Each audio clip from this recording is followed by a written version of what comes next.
우리 6장 화학 결합에 대해서 얘기를 하겠습니다. 이제는 이제 원자에 대해서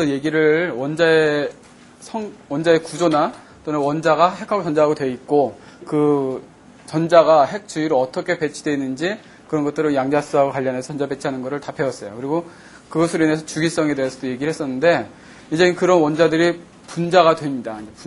분자가 되려면 뭐가 필요하면 화학 결합이 이루어져야 돼요. 결합이 이루어져야 되는데 원자들끼리 그것에 대한 얘기가 되겠습니다. 예.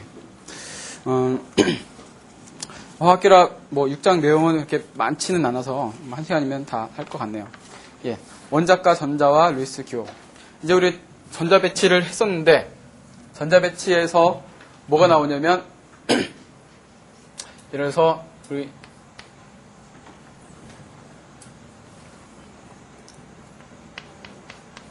소듐하고 마그네슘하고 전자 배치를 한번 해보죠. 예. 1s 전자 2개, 2s 전자 2개, 2p 전자 6개, 3s 전자 1개 이렇게 되죠. 1s 전자 2개, 2s 전자 2개, 2p의 전자에 6개, 그 다음에 3s 전자 2개. 그러니까 여러분들이 지난번에 숙제를 했을 때 저처럼 아무 생각 없이 쓰면 안 돼요. 그냥 저는 개수만 따져서 했는데 이게 왜 이렇게 됐는지 하나하나의 의미를 이렇게 깊이 생각하면서 써야 된다고요. 그래야지 그게 머릿속에 계속 남죠. 그거를 반복해서 30번까지 하면 한 몇 번을 할까? 한 100번 이상 하잖아요. 그러면 확실하게 남기 때문에 제가 그렇게 숙제를 낸 거거든요. 저는 이제 그런 단계를 지나버렸기 때문에 그냥 아무 생각 없이 그냥 숫자만 쓰는데 여러분은 그 의미를 기억을 하셔야 된단 말이에요. 그래, 이렇게 되거든요, 전자 배치가. 그러면 이제, 여기까지가 N이 1인 K 껍질, 그죠? 예. 그 다음에 여기까지가 이제 주양자수 2인, N이 2인 L 껍질이고요. 여기서부터 이제 N이 3인 3 껍질을 가요. 이 얘기는 아까도 좀 전에 말씀드린 것처럼, 뭐예요? N이 1이면 1주기. 1주기인 놈은 최대 전자 2개. 채워져요. 그래서 수소는 전자 하나, 헬륨 전자 2개. 그죠? 그럼 그거 다 채워지잖아요. 이게 헬륨 전자 배치란 말이에요. 그 다음에 N이 2면 2주기에 있는 원자들은 제일 끝에 있는 게 10번. 그죠? 그래서 네온. 네온이면은 2주기가 N이 2인 껍질, 주양자수 2인 주껍질, L 껍질의 전자들이 다 채워집니다. 예. 이렇게 돼요. 그러면 이제 그 다음에 이제 3주기로 넘어가는데, 그래서 이제 3주기 원소들이죠, 이게. 이 3주기도 원소들인데, 소디움 몇 쪽이에요? 1쪽이죠? 마그네슘 2쪽이죠? 그러면 1쪽, 2쪽. 아까 말씀드렸습니다, 그죠? 그 전자 배치의 의미. 그 중에서, 요 K 껍질은 전자 두 개만 있으면 다 끝나요. 더 이상 채울 데 없죠? 그걸 우리가 말로 용어를 어떻게 하냐면 K 껍질이 꽉 찼다라고 얘기해요. 예, 꽉 찼다. 예. 그다음에 L 껍질은 L 껍질도 여기도 다 찬 거죠. 예, 그렇습니다. 그래서 꽉 찬 껍질, 꽉 찬 껍질들은 보통 반응에 참여하지 않아요. 반응에 참여하려면 굉장히 어려워요. 예, 많은 에너지가 필요하고. 근데 그렇지 않고 그러면 꽉 찬 껍질 이상. 그래서 K 껍질, L 껍질. 여기서는 제일 바깥에 있는 껍질이 뭐예요? M 껍질이죠? 예. 그럼 요 제일 바깥에 있는 껍질, 그러니까 주양자 수가 제일 큰 오비탈에 존재하는 모든 원자 수를 뭐라고 얘기하냐면 원자과 전자라고 얘기해요. 원자과 전자 수. 거기 있는 전자들을 원자과 전자라고 얘기하고 그 총수를 원자과 전자 수라고 얘기합니다. 예. 베일런스 일렉트론이라고 얘기해요. 베일런스.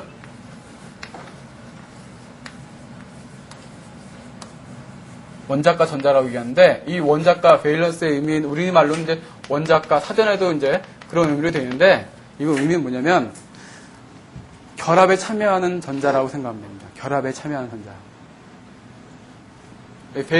베일런스, 베일런트 하면 코베일런트 하면 공유결합 이렇게 얘기를 하는데 그래서 이제 결합에 참여하는 전자들을 원자과 전자라고 생각하시면 돼요. 다시 정리하면 주양자수 제일 큰 오비탈, 이제 껍질 이런 얘기는 안 할게요. 이제 더 이상 껍질 얘기는 안 하겠습니다. 주행자에서 제일 큰 오비탈에 들어있는 전자들을 원자과 전자라고 얘기하고, 그 다음에 그 총수를 원자과 전자 수라고 얘기해요. 그래서 그 원자과 전자 수는 곧 주기율표에서 그 원소의 조개 번호하고 같다. 조개 끝자리 번호하고 같다라는 거. 그렇게 기억을 해주시면 되겠습니다. 그것이 이제 실제로 결합에 참여하는 전자이고요.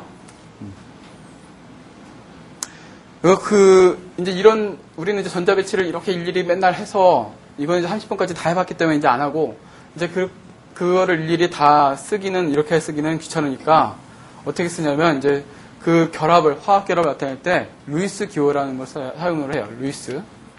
루이스라는 사람 이름은 굉장히 많이 나올 겁니다. 화학에서 제일 많이 나올 거예요. 자주 나와요. 유기화학에서는 수두룩하게 나오고, 그다음에 우리 일반 화학에서도 많이 나오고요. 하여튼 무슨 전자에 관련돼서는 다 루이스예요. 예. 루이스 기호인데, 루이스 기호를 어떻게 쓰냐면, 루이스 기호는 예를 들어서 소듐이다. 그러면 소듐 주위로 원자과 전자만 표기해요. 결합에 참여할 전자만. 그건 결합에 참여할 수 있는 전자. 다른 말로 얘기하면 전자 하나 있죠. 예, 소듐은. 그 다음에 마그네슘은 전자 2개. 이런 식으로.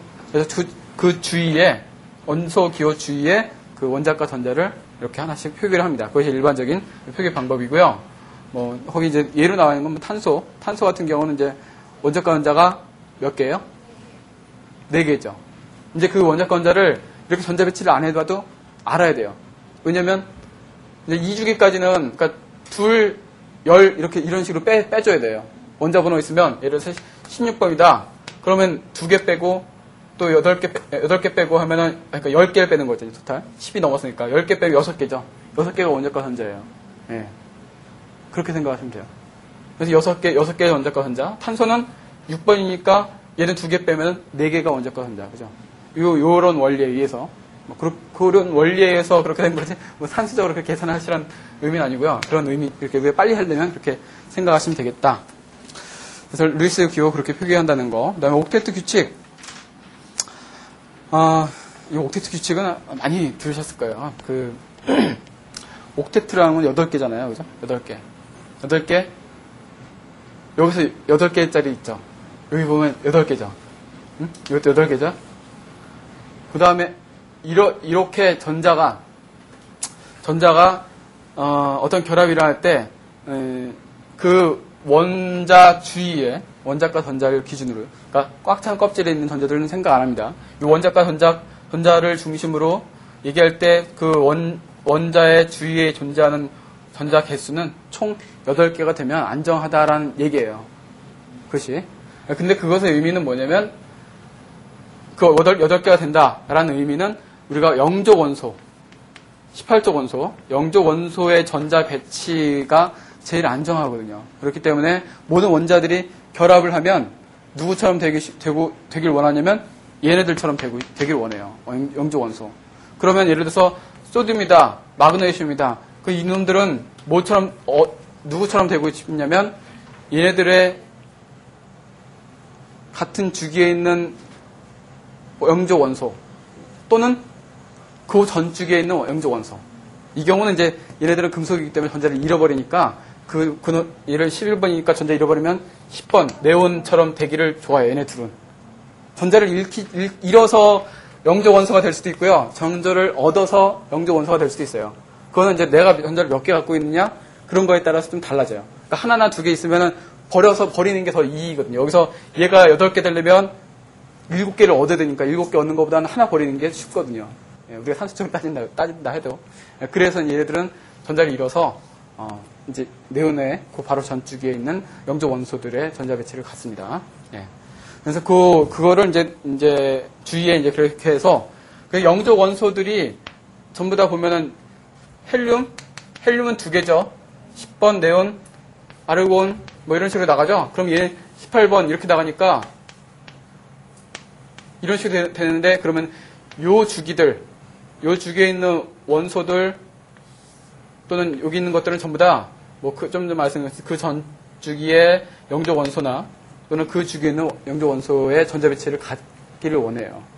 그래서 그걸 보다 보니까, 네온 같은 경우, 헬륨은 여기는 이제 2개면 꽉 차고, 여기는 8개면 2개 빼고, 8개면 꽉 차요. 그죠? 아까 본 거, L 본 것처럼. 그 3은 3주기면 어떻게 될까요? 3주기면 18개. 맞아요? 여기까지 10개고. 여기 18번이잖아요. 그 8개죠. 그 18개. 18개 전자가 꽉 차는 거거든요. 그래서 이제 요런 놈들과 같은 전자 배치를 갖게끔 그 전자를 합니다. 근데 우리가 일반적으로는 이제 2주기 원소들을 제일 많이 다루기 때문에 그래서 8개면 전자가 꽉 찬다고 얘기를 하는데 여기까지도 사실은 8개예요. 그러니까 10개 다음에 18이 8개. 근데 여기서는 몇 개로 뛰어요? 18개 차이 나죠? 여기서는 18개가 차야지 그 주기가 꽉 차요. 근데 여기서부터 이제 복잡해져요. 그래서 굉장히 복잡해지고 그렇습니다. 일반적으로 8개. 그래서 이제 옥테트라는 의미가 이렇게 8개 그 껍질에 전자가 8개가 딱 꽉 차면 안정하기 때문에 그래서 의미에서 옥테트라고 얘기를 하는 겁니다. 그래서 이제 플로르 같은 경우 거기 이제 예를 들어보면 그림에 나와 있는 것처럼 플로르 원자과 전자 몇 개예요?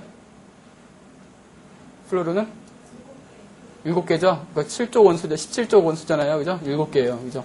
그렇게 7개. 그럼 7개에서 전자를 하나씩 얘네들이 주고받으면 하나, 둘, 셋, 넷, 다섯, 여섯, 7개. 하나, 둘, 셋, 넷, 다섯, 여섯, 7개. 해서 요거 하나 딱 주고 받으면 얘도 8개가 되고 얘도 8개가 되거든요. 그래서 이제 결합이 이루어진다라고 얘기하는 겁니다. 옥테트 룰은 좀 원시적인 얘기예요. 사실은 그게 정확한 건 아니고 옥테트 안 돼도 8개가 안 돼도 안정할 수도 있거든요. 그거에 얘가 이제 밑에 옥테트 규칙의 예외가 있습니다. 홀수 전자를 가지는 분자들 예를 들어서 NO나 또 NO2 이런 것들 경우는 중심 원자의 전자가 하나인 경우, 그러니까 홀수로 전자가 존재할 경우도 있거든요.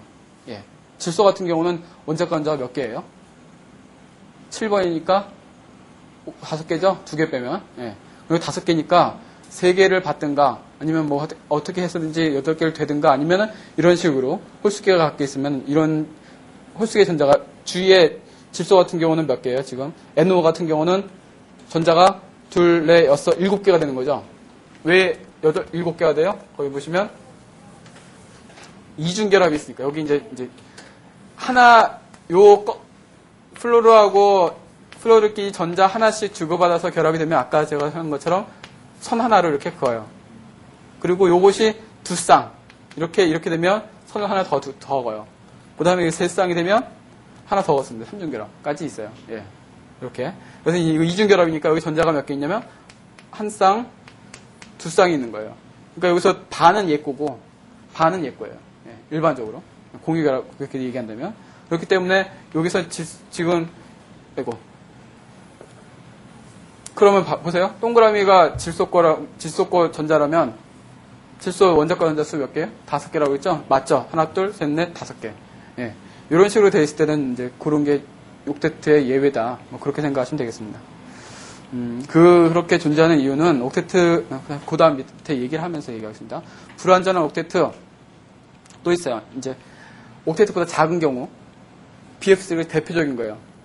보론 몇 번이에요? 원자권자 몇 개예요? 보론? 5번이니까 3개죠? 3개죠? 그러면 거기 결합이 3개가 있으니까 결합에서 전자 하나씩 이게 다 보론 거란 말이에요. 더 이상 없어요. 그러니까 보론 주위로는 지금 6개밖에 없어요, 전자. 8개가 안 됐죠? 그렇기 때문에 이 경우는 옥테트보다 작단 말이에요. 그런데도 BF3는 안정해요. 안정한 이유는 또 다른 이유가 있습니다. 꼭 옥테트를 이루어야지만 안정한 건 아니기 때문에 이것은 이제 뒤에서 다시 얘기하면서 더 얘기를 하겠습니다. 확장 옥테트, 그 다음에 확장 옥테트라는 거는 그 다음 거기 그림 보시면 대표적인 것들입니다. PCl5, SF6 이런 것들. PCl5 같은 경우는 얘 몇 개예요? 5개죠. P 같은 경우 원자과 전자 몇 개? 5개죠. 15번이니까 10개 빼면 5개예요.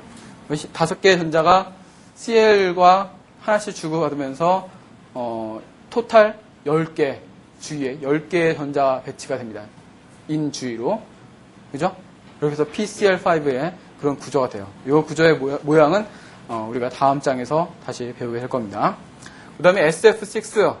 SF6도 역시 황 같은 경우는 16번이니까 6개잖아요. 그죠? 그러니까 결합이 6개 되면서 총 12개의 전자가 주위에 배치가 됩니다. 그러니까 8개 이상이 돼버리는 거죠. 이 경우도 SF6 안정한 물질인데, 이제 그 옥테트 룰을, 옥테트보다 훨씬 넓은 확장 옥테트, 슈퍼 옥테트라고 얘기합니다. 확장 옥테트 구조를 갖게 돼요. 요것도 구조를 나중에 우리 다음 장에서 얘기를 하겠습니다.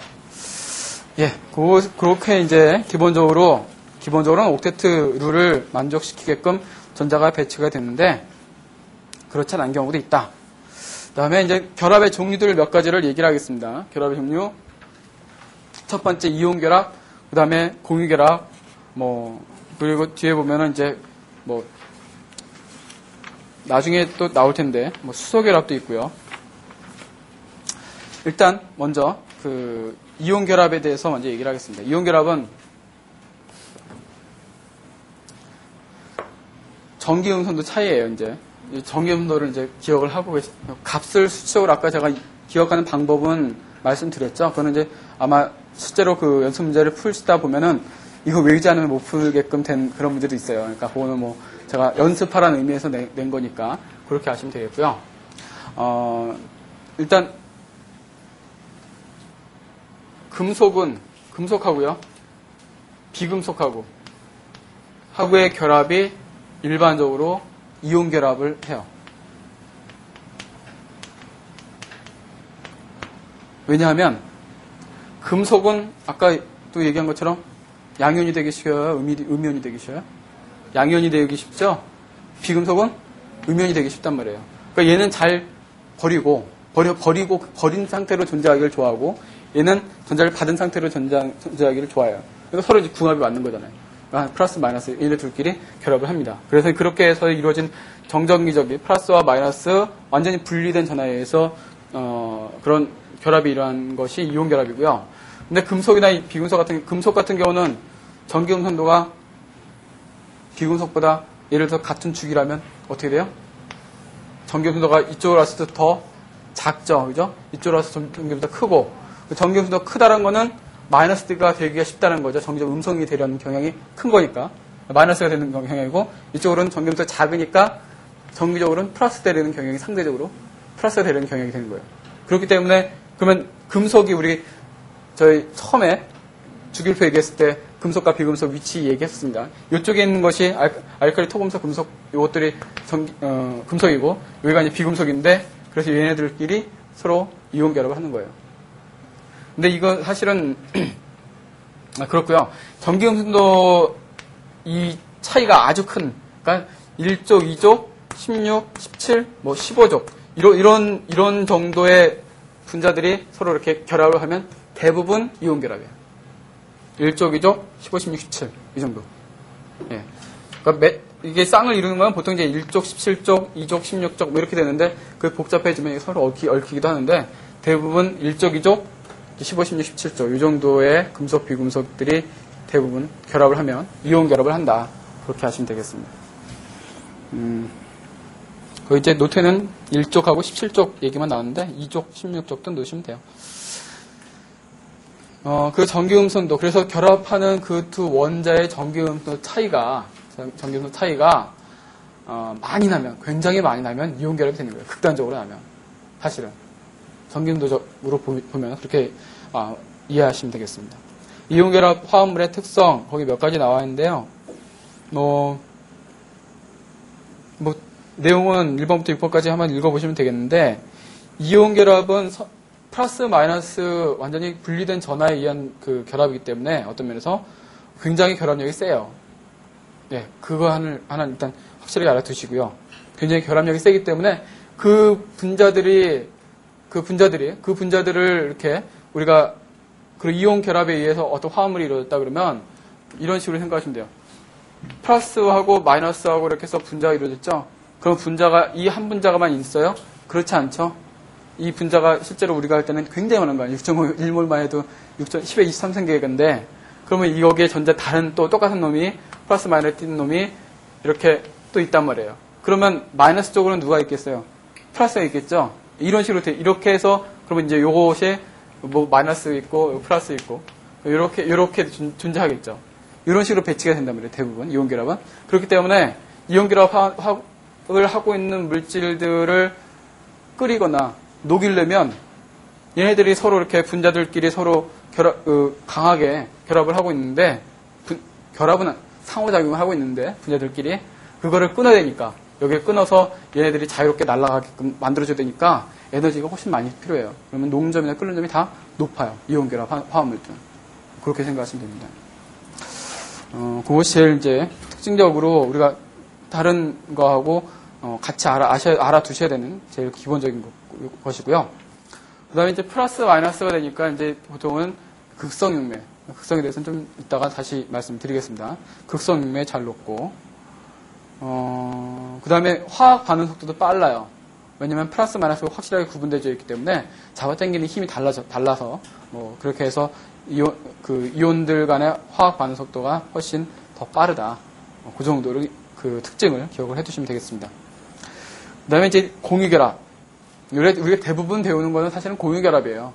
다 특별하게 무기화합물이나 아니면 그런 것들을 빼놓고는 다 공유결합인데 그 공유결합에서 또 제일 중요한 것이 이제 유기화학 쪽은 다 공유결합입니다. 거의.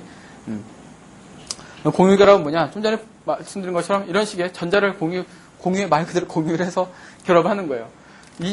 이온 결합에서는 전자가 완전히 떨어져서 얘가 하나, 예를 들어 쉽게 말하면 F- 되고 F 플러스가 되고 이 상태로 존재하는 거예요. 이온 결합은.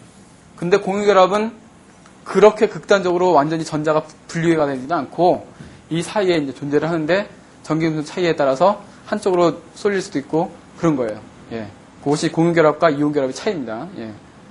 공유성 분자, 이온성 분자 그 차이는 물속에 집어넣으면 이온성 분자들은 완전히 이온으로 분리가 되고 공유성 분자는 그냥 그대로 자기 분자들이 있는 겁니다. 그게 좀 차이가 있어요. 예. 그래서 공유 결합은 그렇고요. 전자를 공유해서 이루어진다. 그래서 요 전자들을 좀 보면 이름이 좀 있어요. 여기 이제 플로우를 보면 여기 공유 결합에 참여하는 전자들을 공유 전자쌍이라고 얘기합니다. 공유 전자쌍. 거기 그림 밑에 이제 설명이 되어 있습니다. 그 다음에 비공유 전자쌍. 결합에 참여하지 않는데 쌍으로 있는 전자. 결합에 참여하지 않는데 쌍으로 있는 전자. 이런 경우를 이제 비공유 전자쌍이라고 얘기하고요.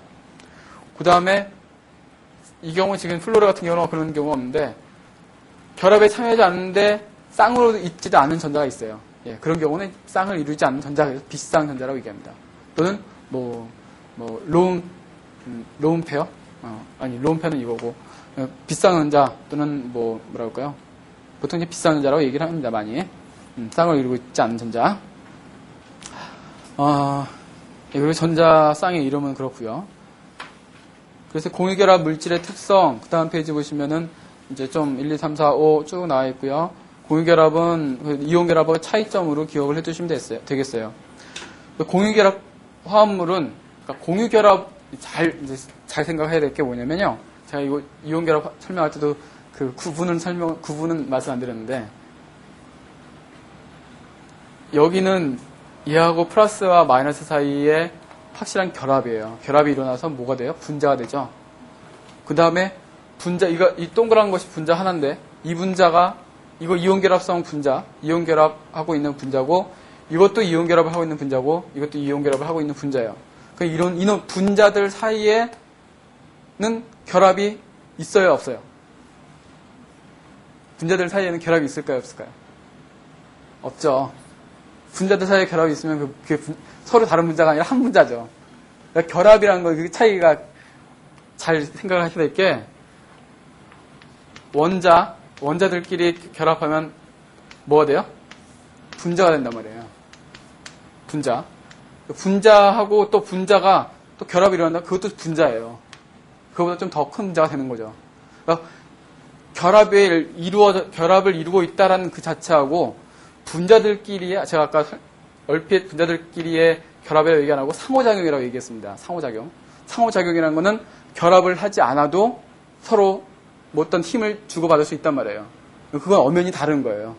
공유결합은 완전히 하나예요. 하나의 분자가 되는 거고, 그렇게 해서 이루어진 분자들끼리의 어떤 상호작용이 있는데, 그것을 얘기하는 겁니다. 그래서 그 녹는 점, 끓는 점 얘기할 때는 이 분자 내에서의 결합을 끊는 게 아니에요. 녹는 점, 끓는 점은. 그 차이를 잘 기억하셔야 됩니다. 이거 결합을 끊어버리면 이거는 그 분자가 벌써 분자가 아니거든요. 다른 놈이 되는 거거든요. 그러니까 이 녹는 점, 끓는 점 얘기할 때는 이런 분자들로 되어 있는 것 전체를 가열을 하고 나서 떨어뜨리는 거예요. 분자들 떨어뜨리는 거예요. 그 분자 내에 결합을 끊는 게 아니라 그 차이점을 잘 기억을 하셔야 됩니다. 예. 그래서 여기 이제 공유결합 물질 이렇게 나온 것은 뭐냐면 공유결합하고 있는 분자들이 서로 모여있을 때 어떤 특징들을 얘기하는 거고요. 좀 전에 이온결합 화합물의 특징은 뭐냐면 이온결합을 하고 있는 분자들이 모였을 때 어떤 특징을 얘기하는 겁니다. 이온결합 화합물 그 자체의 특징도 있겠지만 분자들 전체 덩어리를 얘기하는 겁니다. 그래서 이제 거기 내용 중에서는 뭐 공유결합의 종류가 또 밑에 보면 또 종류가 있기 때문에 그거 좀 이따 얘기하고요. 일반적으로 공유결합은 분자 상태로 존재하거든요. 그러니까 분자 상태로 존재하기 때문에 이온결합을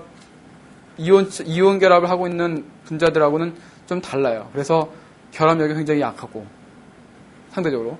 근데 분자 내에서 결합을 원자들 간에 이루어져 있는 결합을 끊기는 어렵죠. 그건 굉장히 어렵지만 분자들 간에 서로 상호작용을 끊는 거는 공유결합 화합물의 경우는 쉬워요. 상대적으로.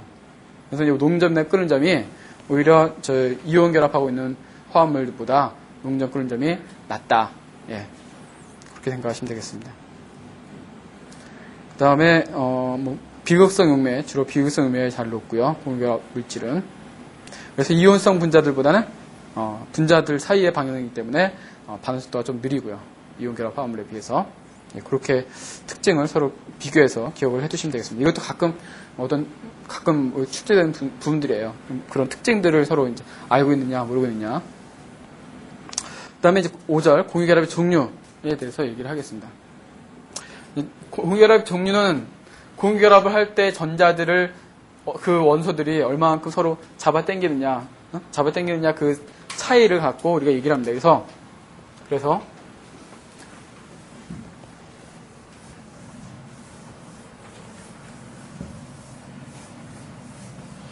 공유결합의 종류는 극성 공유결합이 있고요. 비극성 공유결합이 있습니다. 극성이란 거는 예를 들어서 이런 경우죠. 플로르 4.0 전기浓도 얘는 2.1이거든요. 굉장히 차이가 많이 나요.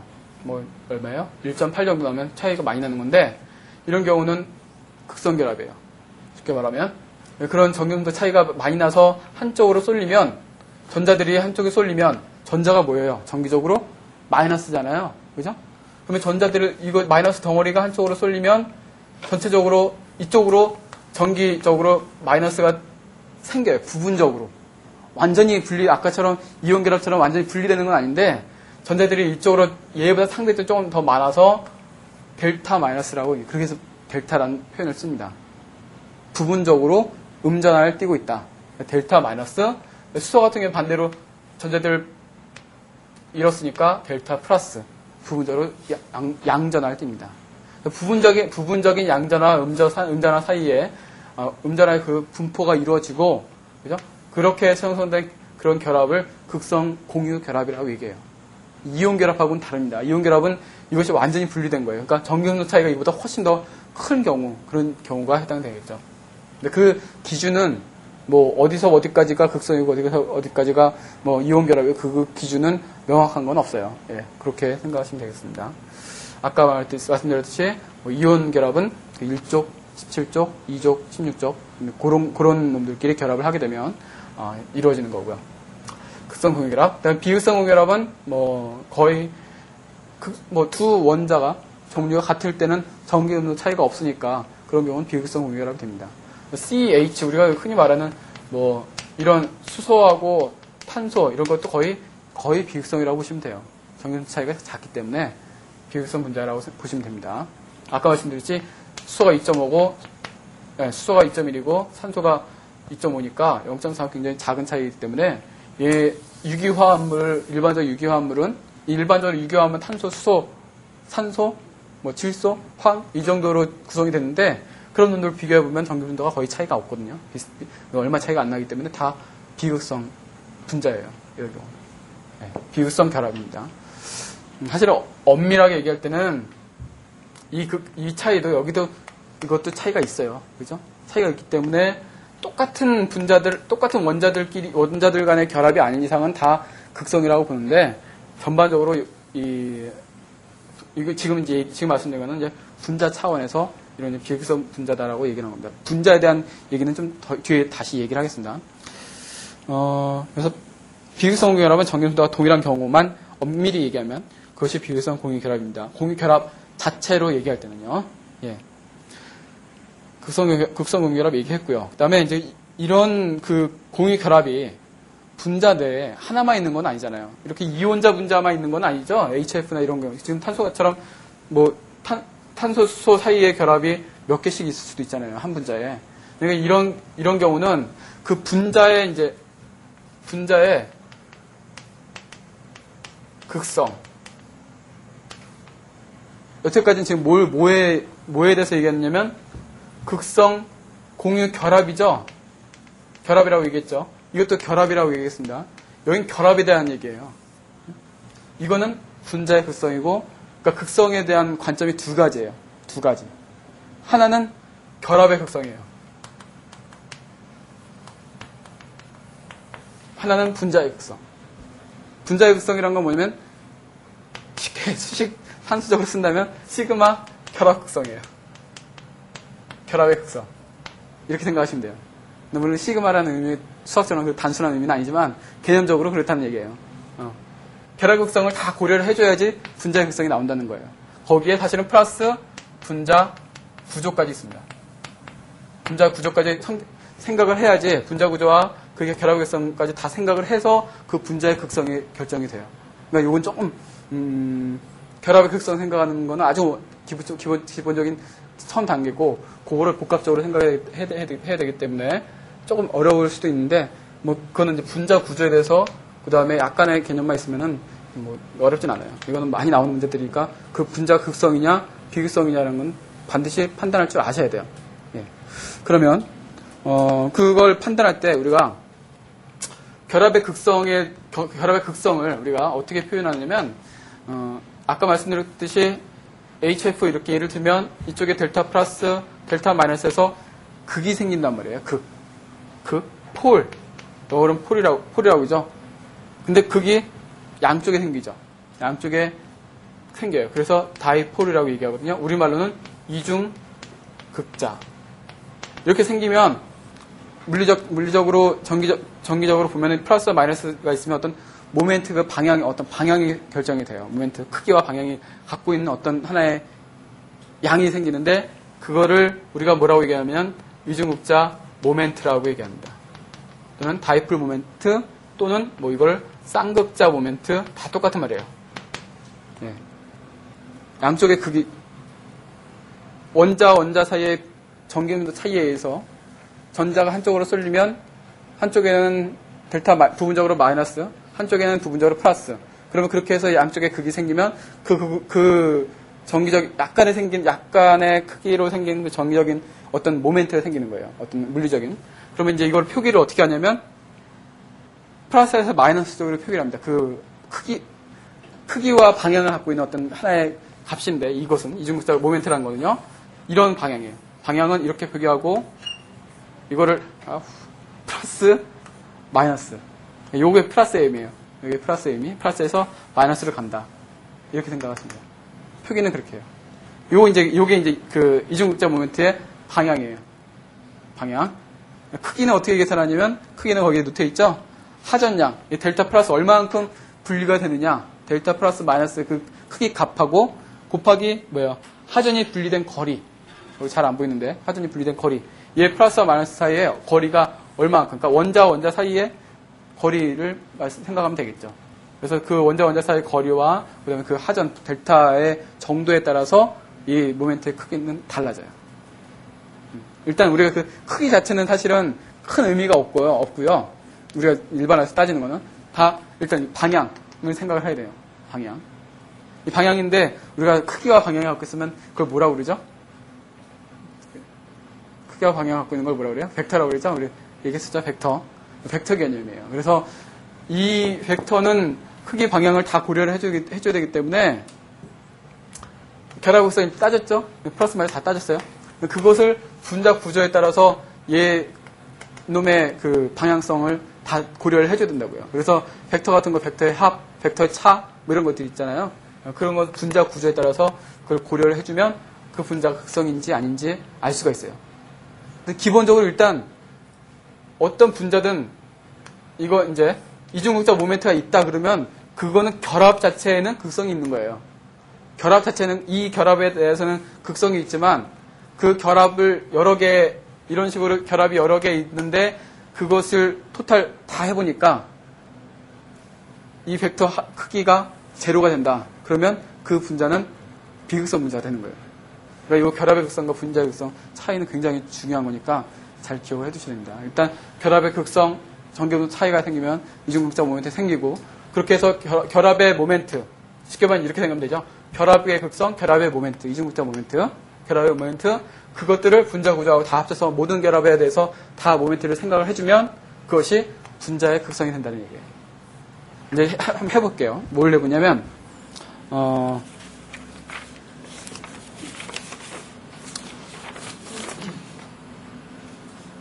사실은 다음 7장에 이제 내용이 나오는데 일단 여기서 같이 얘기를 하겠습니다. 예. 예를 들어서 저 CH4를 예를 들게요. 그럼 탄소하고 얘입니다. 아직 분자 구조에 대해서는 얘기를 안 했기 때문에 그거는 이 설명은 생략을 하고 그것이 어떤 식으로 진행이 됐는지 그 얘기를 하겠습니다.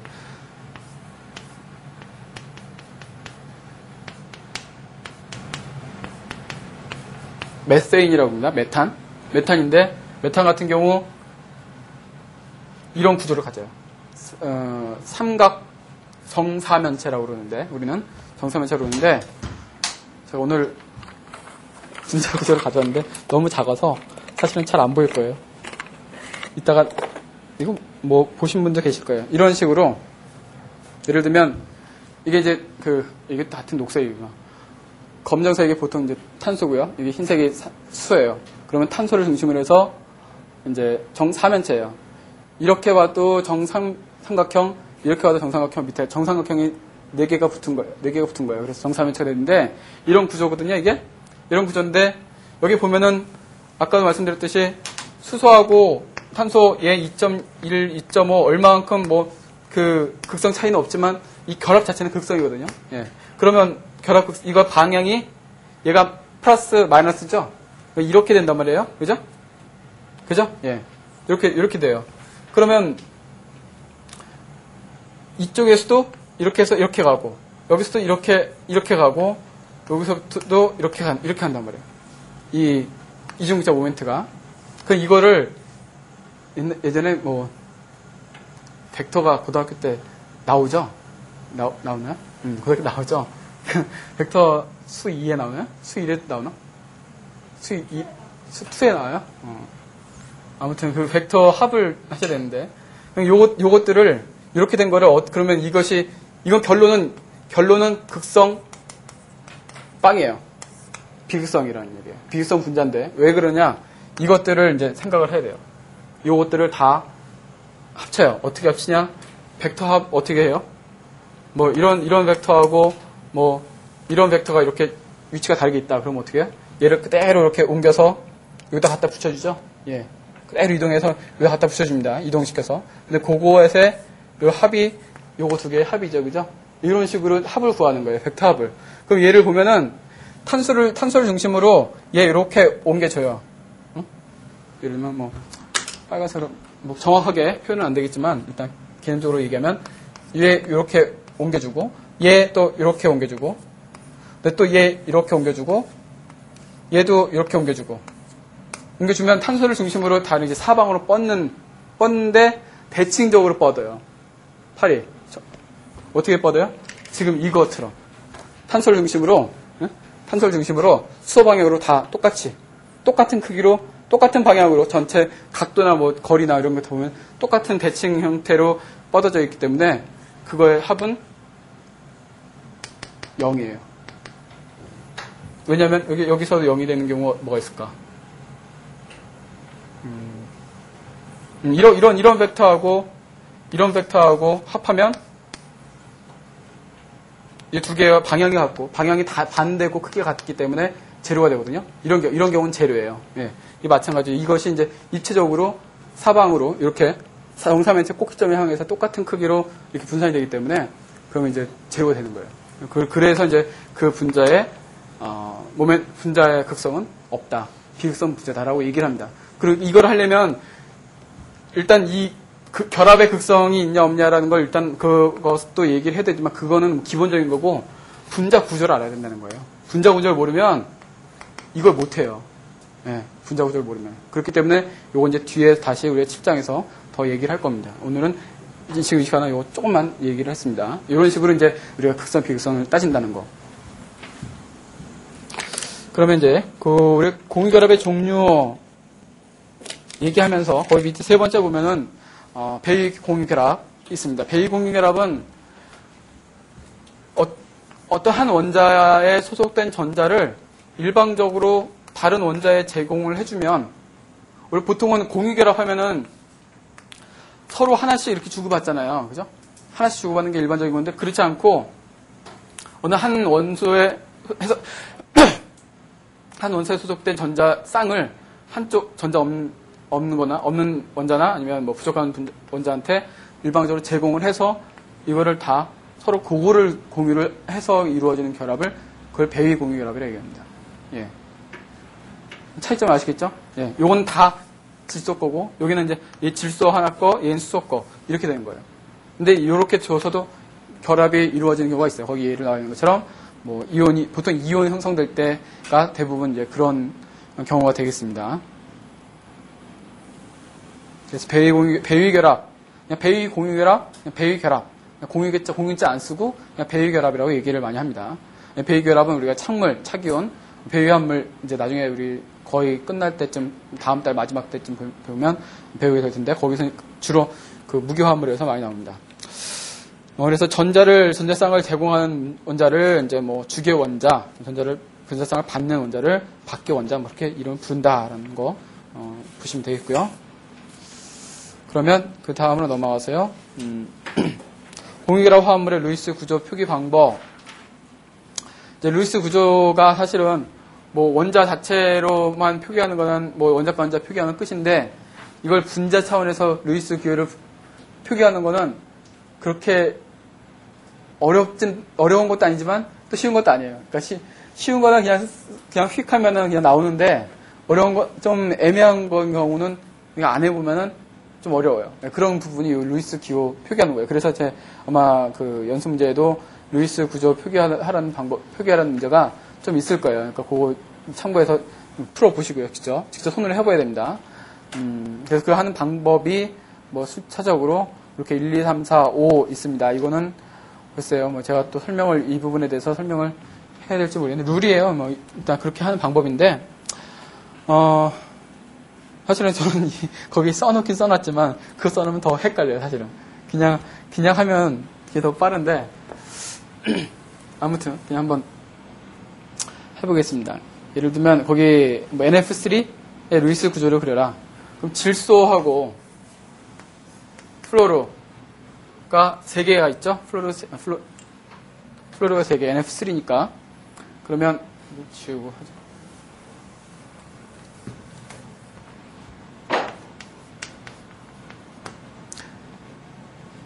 그러면 얘 원자과 원자 몇 개예요? 5개죠? 얘 몇 개? 7개죠. 그죠? 예. 이렇게 됩니다. 예. 그러면 이제 질소, 일단 N하고 F하고 결합이 3개라는 건 알아요. 우리가. 그러면 일단 주위로 배치를 시켜요. 하나.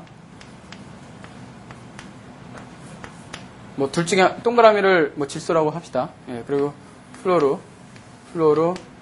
이제 분자 모양 생긴 거는 지금 생각 안 합니다. 그냥 표기만 해봐요. 일단은 이렇게 돼 있어요. 그러면 나머지 전자들을 배치를 해야 될 거 아니에요. 그죠? 그럼 질소를 일단 보세요. 질소가 전자가 여기 동그라미 거를 질소라고 보면은 하나, 둘, 세 개죠. 그럼 몇 개 남았어요? 2개 남았죠? 이 2개 표기하면 돼요. 남은 거 그렇게 중심 원자를 먼저 일반적으로는 그렇게 표기하면 됩니다. 그다음에 플로르 7개죠. 뭐 이거는 당연히 뭐 7개면 여기 하나 X표 하나 있고 나머지 6개 배치하면 되죠. 그러면 뭐 X표 하나 둘 이렇게 하면 되겠죠. 나머지 마찬가지로. 그럼 토탈 요것이 3개 원자가 3개 있으니까 21, 26 이렇게 해서 26개 전자가 되어 있는지 확인을 하면 돼요. 만약 결합이 26개에서 하여튼 요 결합 이거보다 좀 작게끔 표현될 때가 있어요. 그럴 때는 그것이 단일 결합만 있는 것이 아니고 이중 결합이나 삼중 결합이 있어서 거기에 전자들이 소모될 때가 있어요. 그런 경우도 있다는 거예요. 그건 이제 연습을 좀 하셔야 돼요. 제가 뭐 말로 하고 뭐 하는 것보다 여러분 직접 이게 따져보면서 생각을 하셔야지 손으로 직접 그렇게 해보셔야지 알 수 있는 겁니다.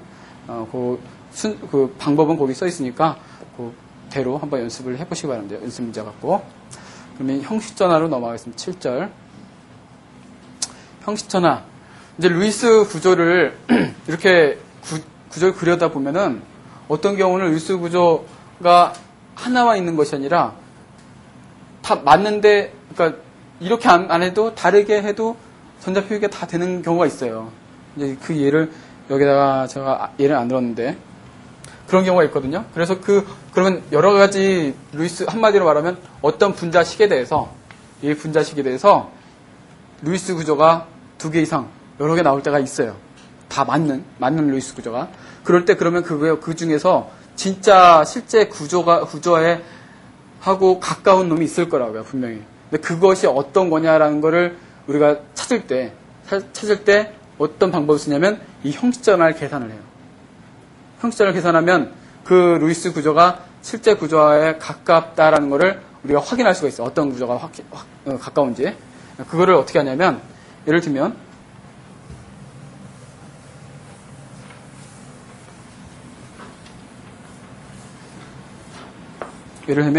우리 이제 거기 예제를 보고 해보죠. HCN 이렇게 돼 있어요. 그러면 이거를 한번 루이스 구조를 한번 그려보면 뭐 HC 요 분자식에서는 사실은 이게 뭐 꼭 이렇게 결합이 됐다라고 얘기하는 건 아니에요. 네. 이 결합은 이렇게도 얘기할 수 있어요. 이렇게 뭐 예를 들면 이렇게도 얘기할 수 있습니다. 예. 이거는 꼭 이렇게 순서대로 결합되는 거를 나타내는 건 아닙니다. 예. 일단 그럼 그렇다고 치고 요거에 대한 루이스 구조를 한번 그려보면 보세요. 여기 이제 선으로 표현하는데 수소는 전자 하나니까 이거 결합 하나 있으면 되죠. 그 다음에 이걸 이렇게 표기하지 말고 전자로 표기를 할게요. 그럼 얘 동그라미 X, 얘 동그라미 탄소 몇 개예요? 전자? 4개죠? 4개만 있으면 되죠? 얘 하나, 둘, 3개 해서 이렇게 동그라미 탄소 거고 질소 거를 세모로 합시다. 세모 얘 질소는 5개죠? 그러면 여기 세모 이렇게 해서 이렇게 형성이 돼요. 그 다음에 마찬가지로 동그라미 세모, 그 다음에 여기 세모, 그 다음에 동그라미, 뭐 이렇게 하면은 하고 하나 남고 뭐 이렇게 했다고 쳐요. 예. 그럼 요거를 어떻게 계산하냐면 거기 하는 방식은 형식전화 어떻게 계산하냐면 원래 얘가 갖고 있는 원자과 전자 수 있죠. 예를 들어서 뭐 탄소를 예를 들어서 합니다. 탄소 원자과 전자 4개죠. 그리고 그 탄소 주위에 이렇게 루이스 구조를 표시했을 때 탄소 주위에 탄소에만 소요되는 전자를 다 계산하면 돼요. 쉽게 말하면. 그것을 이제 표현을 한다는 것을 고립전자수는 뭐예요? 고립전자 결합에 참여하지 않는 전자죠. 아까 얘기한 것처럼 결합에 참여하지 않습니다. 그러면 이 경우 보세요. HCN 같은 경우는 탄소 고립전자 있나요? HCN에서 이 탄소 없죠. 0이에요. 그 다음에 그러면 이제 고립전자수 그렇고 그럼 결합전자수. 결합전자수는 몇 개예요? 얘 주위에 2, 4, 6, 8개죠. 그죠? 8개인데 그 중에 반이 탄소가라는 거잖아요. 그죠? 8개에서 반이. 그걸 2분의 1을 그렇게 나눠주는 겁니다. 공유전자수에서 8개. 이렇게 하면 몇이에요? 0이죠. 예. 이럴 때 탄소의 형식전화는 0이다라고 얘기합니다. 예. 탄소의 형식전화. 이렇게 계산해요. 나머지 질소도 마찬가지로 질소는 뭐냐? 원자과 전자 5개죠. 그런데 고립전자가 몇 개예요? 2개죠. 그 다음에 결합에 참여한 것이 6개에서 그죠? 주위에 결합에 참여한 전자쌍이 3쌍, 6개 전자에서 2분의 1이 이렇게 되고 그러면 3, 2, 0이죠. 그 다음에 수소는 어떻게 돼요? 수소는 2개죠. 아니 하나죠. 하나고 원자과 전자가 하나고 그리고 결합에 비공유전자성 없고 그 다음에 결합에 참여하는 거 2 곱하기 2분의 1 해서 0이 되고 이렇게 되죠. 예. 그럼 이제 이쪽에서 보면 이쪽에서의 탄소 먼저 보면 이게 몇이에요? 4죠. 4 그리고 빼기 이거는 이렇게 표기하면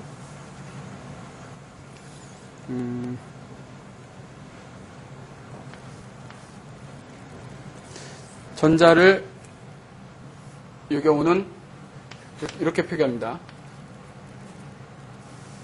전자가 혼자 이렇게 외톨이로 있는 경우는 별로 없으니까 이렇게 표기를 해요. 그래서 이렇게 여기 전자 이런 경우 또 사실은 상관없거든요. 그러니까 여러 가지 루이스 구조는 하는 주위에 자기 개수만 맞추면 되니까 이렇게 그리는데 이 경우는 탄소가 고립상이 전자수가 2개고 빼기 결합에 참여하는 게 하나, 둘, 세 개인데 그러면 2개죠. 2, 4, 6개.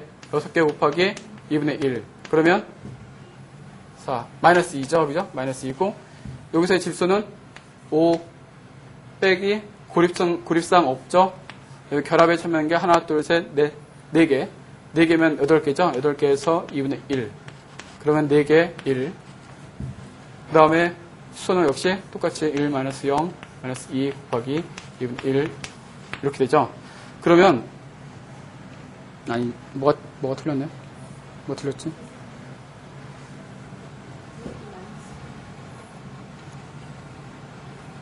이게 마이너스 1이죠?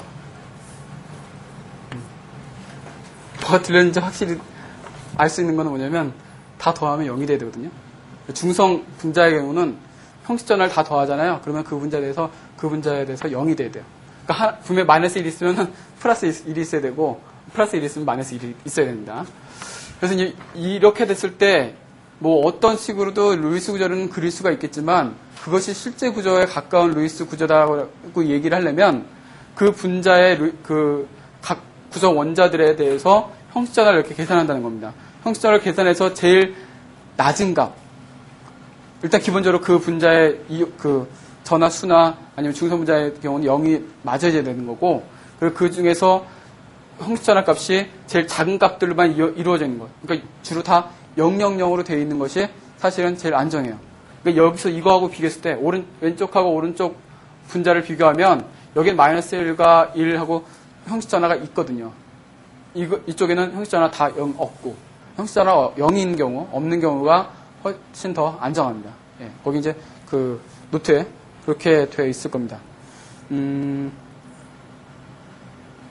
일반적으로 형식전화의 값이 최소값을 갖도록 한다. 첫 번째 룰. 예, 그것이 제일 첫 번째 룰입니다. 최소값이 되게끔 각 그 값들이 최소값이 되게끔 형식전화가 결정이 되는 것이 그 루이스 구조가 더 실제 구조에 더 적합한 구조다라고 얘기할 수 있는 겁니다. 그런 식으로 형식전화가 실제로는 그렇게 사용이 되고요. 그래서 어떤 이제 문제가 그렇게 날 수 있겠죠. 뭐 예를 들어서 뭐 두 가지 구조를 해놓고 어떤 게 더 실제 구조에 가깝냐 이렇게 그 아마 연수 문제에 있을 텐데 그렇게 물어봅니다. 그러면 다 형식전화 계산해갖고 형식전화 값이 작은 거 그것이 우선이 되겠어요. 그 다음에 전기 마이너스 같은 경우는 이제 여기서 같은 탄소 질소 이것도 틀린 게 또 하나는 뭐냐면 탄소가 저쪽은 마이너스 1이고 여기는 질소가 1이거든요. 전기음도 값이 더 큰 놈이 사실은 형식전화도 음의 값을 가져요. 그렇기 때문에 얘 2.5, 얘 3.0인데 이게 더 크잖아요, 질소가, 전기음도가. 그러니까 사실 이놈이 마이너스 1이 돼야지 사실은 더 맞거든요. 그러니까 아예 틀린 거죠, 저거는 이제. 그렇고요. 예, 나머지 그 형식전화 적용 규칙은 거기에 따라서 보시면 되겠습니다. 그 다음에 이제 8절 공명, 비편제화된 결합 나오는데, 아까 BF3, 옥테트 규칙을 이루지 않아도 만족되는 그런 분자들의 경우 보면은 보통은 공명 구조로 존재하는 경우가 많아요. 네. 그래서 예를 들어서 BF3 이렇게 이런 구조를 갖고 있으면 이것이 이제 이렇게만 우리가 이제 제일 실제로는 이것이 우리가 그릴 때는 이렇게 단순하게 이렇게 그리지만 실제 이 분자는 그 순간순간 존재할 때 보면은 전자들이 이렇게만 고정되어 있는 건 아니에요. 또 전자들이 움직이잖아요. 분포한단 말이에요. 어느 순간순간 어디 있을 거다라는 걸 예측하는 것이 아까 그 오비탈이에요. 오비탈 안에 이렇게 표현하면 이건 뭐냐면 어느 순간에 전자의 위치를 딱 우리가 체크하자. 그러면 여기 있을 수도 있고 아니면 또 여기 있을 수도 있고 여기 있을 수도 있고 여기 있을 수도 있고 그런 거예요. 그러니까 전자의 분포를 의미하는 거지 전자 어떤 위치의 확률적인 의미예요. 확률이 들어가는 거예요. 확률적인 의미로 이렇게 얘기를 하는 거지. 그 확률 중에서 정확히 얘기하면 90% 이상이 되면 전자를 발견할 수 있는 확률 90% 이상 되는 범위를 표현한 것이 이거예요. 사실은 의미적으로는 그렇습니다. 근데 그래서 이제 전자들이 한쪽에 그냥 고정돼 이렇게 딱 붙박이로 있는 건 아니기 때문에 그런 것들이 자유롭게 움직이거든요. 그런 것들을 우리가 이제 굳이 표현한다면 이렇게 공명 구조로 표현할 수 있습니다. 예를 들면 거기 이제 5점 분자 이제 책에 5점 분자 교재에 노트에 보시면 5점 분자가 나와 있는데 O3 분자 구조를 루이스 구조를 그렇게 그린다면 단일결합, 이중결합 하나씩 해갖고 마이너스 플러스 이렇게 차지를 띄는데 그리고 전체적으로 분자는 자체는 0이 되죠. 그 전화 자체는 분자 전체의 전화는 0이 되지만 그 속에는 그 왜 마이너스 플러스가 되느냐 좀 얘기가 길어지지만 얘기는 해야 되니까 하겠습니다. 거기 보시면 산소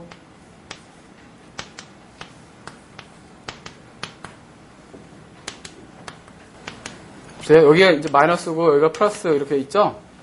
이거 왜 그러냐? 보세요. 산소 원자과 원자 몇 개예요?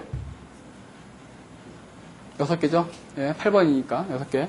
그러면 6개면 얘 주위에 6개가 자기일 거예요. 그러면 이 첫 번째 제일 왼쪽에 있는 산소 원자를 기준으로 얘기하면 얘 둘, 넷, 6개면 벌써 자기 거 끝이죠. 그러면 여기 요 전자 여기 2개 있는 것 중에서 하나는 원래 공유결합하면 자기 거에 들어가는 거지만 이건 자기 거 아니라는 얘기잖아요. 그죠? 그러니까 전자 하나를 더 받은 거죠. 쉽게 말하면. 얘 입장에서는. 이 결합을 이루기 위해서. 그래서 여기가 마이너스가 된 거예요. 의미적으로. 근데 이제 그 다음에 이제 요 가운데 있는 산소와 원자 같은 경우 보면 역시 6개가 되는데 여기 둘, 그 다음에 여기 셋, 넷, 5, 6개잖아요. 근데 하나는 얘한테 준 거니까. 주고 결합을 한 거죠. 쉽게 말하면 일종의 뭐 아까 말했던 베이결합, 베이결합까지는 아니지만 개념적으로는 얘가 이제 준 거니까 그래서 얘는 플러스예요. 전자를 잃었으니까. 얘한테 주고 얘는 마이너스고. 얘는 똑같아요. 둘, 넷, 6 이렇게 해서. 그래서 이제 플러스 마이너스 우리가 보통 이제 동그라미 표기를 해갖고 이렇게 표기를 해줍니다. 근데 이제 전체적으로는 뭐예요? O3 중성 분자예요. 중성이에요. 의미적으로 속에 이제 전자 주고받은 걸 따지면 전자를 이렇게 주고받는 게 있다라는 것을 나타내기 위해서 플러스 마이너스 의미를 거기에 표기를 한 겁니다. 이것이 이제 이것이 이렇게만 있는 것이 아니라 얘가 1번 산소, 2번 산소, 3번 산소 이렇게 이름을 친다면 얘가 이쪽으로, 이걸 반대처럼, 책에 제가 다시 안 그리겠습니다. 요거하고 이제 반대 개념으로 그림이, 구조가 나올 수 있다는 거죠. 2번과 3번, 2번이 플러스 3번이 마이너스가 되는, 서로 이제 반대로 이렇게 전자들이 움직임이 충분히 있을 수 있다는 거예요. 예. 실제로는 이제 그런 구조, 그런 공명 구조, 이러면 이제 다시 그리면 이게 여기에 이중결합, 여기가 단위결합, 이렇게 된단 말이에요. 그러면 이 두 구조가 실제로 공존을 해요.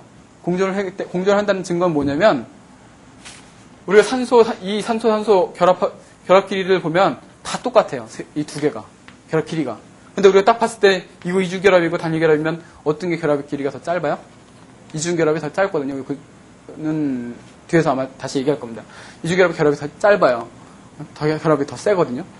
결합이 짧기 때문에 짧고 길고 그렇게 여기 딱 육안으로 봤을 때는 딱 그런데 실제 실험 결과는 이게 두 개가 결합 길이가 똑같아요. 그러니까 우리가 설명할 수가 없는 거죠. 그걸 설명하려고 하다 보니까 그러면 이렇게 해서 이 두 구조의 어떤 뭐 평균 구조다라고 얘기를 하는 거죠.